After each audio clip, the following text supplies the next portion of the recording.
இன்றைக்கான எபிசோடில் வெண்ணிலாவை கூப்பிட்றதுக்காக காவேரி நர்ஸ்கிட்ட போட்டுட்டு போய் வெண்ணிலாவே கூட்டிகிட்டு வந்துடுறாங்க.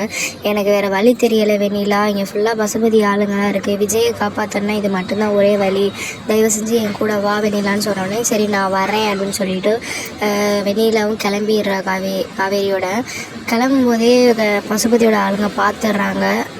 அப்புறம் ஆட்டோவில் ஏறிட்டு தனியாக போகும்போது மறித்து இறங்கும் போதில்ல அப்படின்னு சொல்லி மறித்து இறக்கிறாங்க. ஆனால் 2 பேரும் தப்பிச்சு அந்த இடத்த விட்டு ஓடிடுறாங்க. வெண்ணிலாவுக்கு தலையில் அடிபட்டிருக்கனாலவே அவங்களால ஓட முடியலை, அதனால் ஓரமாக நிற்கிறாங்க. இந்த சைடு விஜயை கோர்ட்டில் ஆஜர் பண்ணுறதுக்காக கூட்டிகிட்டு வராங்க. வந்ததுமே அவங்க தாத்தா பாட்டி வெண்ணிலா எங்கள் தாத்தா அவள் வரலையா அப்படின்னு கேட்கும்போது, இல்லை வெண்ணிலாவுக்கு இந்த மாதிரி ஹாஸ்பிட்டல் சேஞ்ச் பண்ணியிருக்காங்க, அதனால் அவள் போய் அங்கேருந்து கூட்டிகிட்டு வரதுக்காக போயிருக்கா அப்படிங்கிற மாதிரி சொல்லியிருக்காங்க.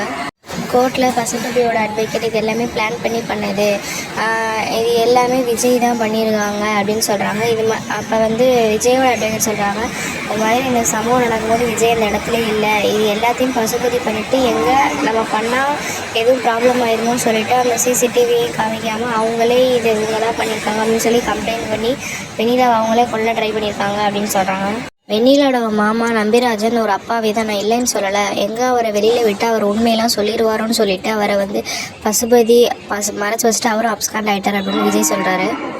இதுக்கெல்லாம் எந்த ப்ரூஃபும் இல்லையே அப்படின்னு சொல்லிட்டு இன்றைக்கான எபிசோடு முடிஞ்சிருது.